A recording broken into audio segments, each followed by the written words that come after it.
We're back now from Greenville, South Carolina, with the candidates for the Republican presidential nomination. Mr. Trump, I have a question for you. Presidents have to, on the one hand, be firm, but also be flexible. You've been flexible and changed your opinion on a number of things, from abortion to Hillary Clinton. But you've said, rightly, that it's just like Ronald Reagan, who changed his mind on things. But at the same time, you're criticizing Senator Cruz for what you say is a change on immigration. He disputes that, of course.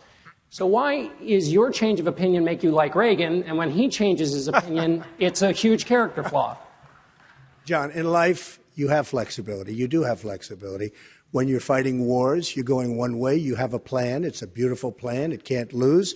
The enemy makes a change, and all of a sudden you have to change. You have to have flexibility. And Ronald Reagan, though, in terms of what we're talking about, was the great example. He was a somewhat liberal Democrat who became a somewhat pretty strong conservative. He became, most importantly, became a great president.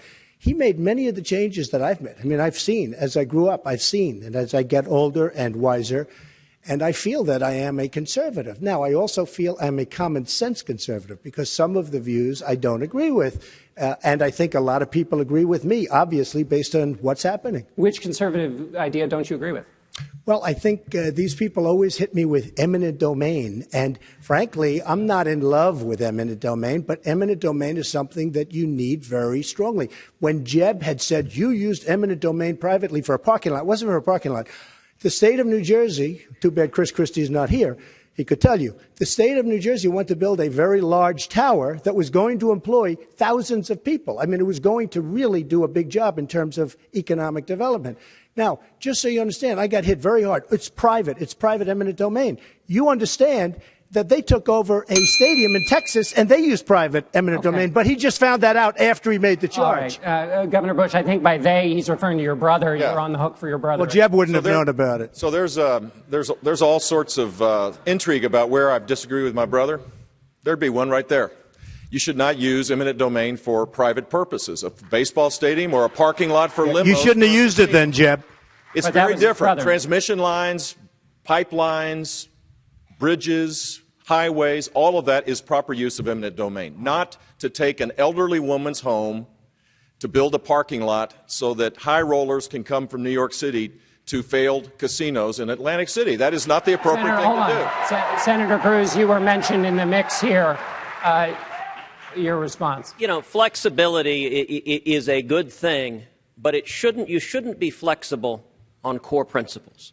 I like Donald. He is an amazing entertainer, but his policies for most of his life. Thank you very much. I appreciate it. For most of his life, his policies have been very, very liberal. For most of his life, he has described himself as very pro-choice and as a supporter of partial birth abortion. Right now, today, as a candidate, he supports federal taxpayer funding for Planned Parenthood. I disagree with him on that. That's a matter of principle, and I'll tell you. You are the single biggest liar. You probably are worse than Jeb Bush. You are the single biggest liar. All right. This guy lied. Let me just tell you. This guy lied about Ben Carson when he took votes away from Ben Carson in Iowa, and he just continues. And today, we had robocalls saying Donald Trump is not going to run in South Carolina, where I'm leading by a lot. I'm not going to run. Vote for Ted Cruz. This is the same thing he did to Ben Carson. This guy will say anything. Nasty guy. Now I know why he doesn't have one endorsement from any of his colleagues. All right, John, I Senator get to Cruz, respond. pick from the buffet there. He's a nasty guy. I will say... I will say it is fairly remarkable to see Donald defending Ben after he called him pathological and compared him to a child molester, both of which were offensive and wrong. But let me say more broadly, you notice Donald didn't disagree with the substance, that he supports taxpayer funding for Planned Parenthood. And Donald has this weird pattern. When you point to his own record, he screams, liar, liar, liar. If you want to go... Where did I support it? Where did I support it? Hey, Ted, where did I support it? If you want to go and watch the video, go to our website, tedcruz.org. Where did I support it, Ted? Out of Donald's own mouth. When we Where were did I support it? You supported it when we were battling over defunding Planned Parenthood. You went on television and said Planned Parenthood does wonderful things and we should not defund them. It does do wonderful things, but not as it relates to abortion. So tell me, what are the wonderful things? What are the wonderful things it does? There are wonderful things having to do with women's health. You see, you and I disagree on that. Not when it comes to abortion. That's where I draw the line. John, the reason principle matters.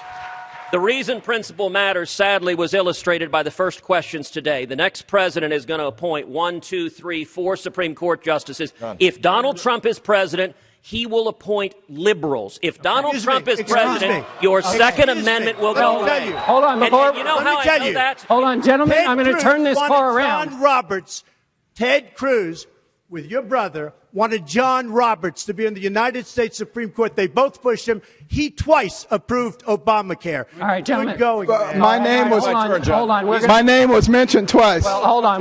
Gentlemen, we're in danger of driving this into the dirt. You gave us Senator Obamacare. Rubio. I'd like you to. You want to jump in here? Me a liar. I understand. You're on deck, Governor.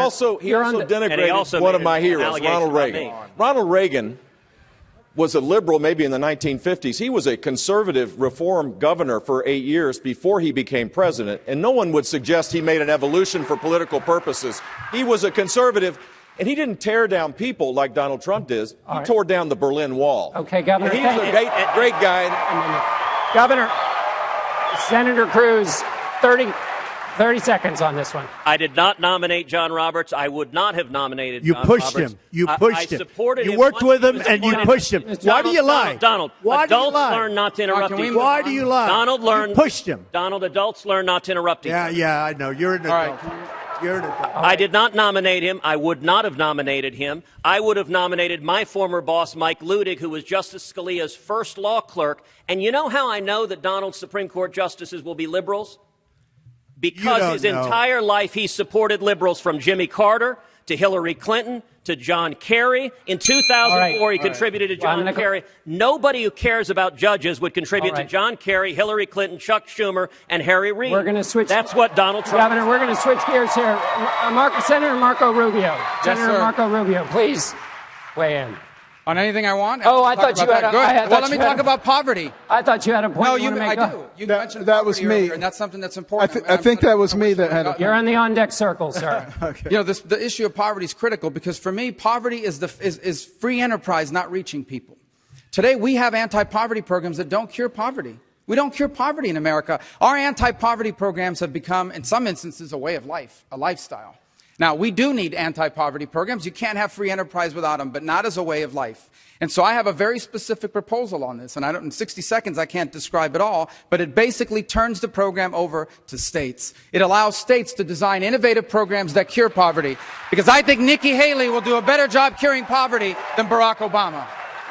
Senator, I wanted to ask you, just going back to immigration. In the last debate, you listed your series of accomplishments in the Senate. One thing you left off was immigration reform. Is it the case that in your list of accomplishments you can't mention that? Well, no, it's not the case. It didn't pass, and we haven't solved immigration in this country. It's still a problem. It is worse today than it was 3 years ago, which is worse than it was 5 years ago, and it has to be confronted and solved. But the only way forward on this issue, you asked a question about flexibility. Let me tell you about that. One of the things that you need in leadership is the ability to understand that to get things done, you must figure out the way to get it done. You will not pass comprehensive immigration reform. People do not trust the federal government. They want to see the law being enforced. They want to see illegal immigration come under control. They want to see that wall. They want to see E-Verify. They want to see all of these things working. And then they will have a conversation with you about what do you do with people that have been here a long time that are otherwise, not criminals. But they're not going to do it until you first enforce the law. Dr. Carson, I have a question for you.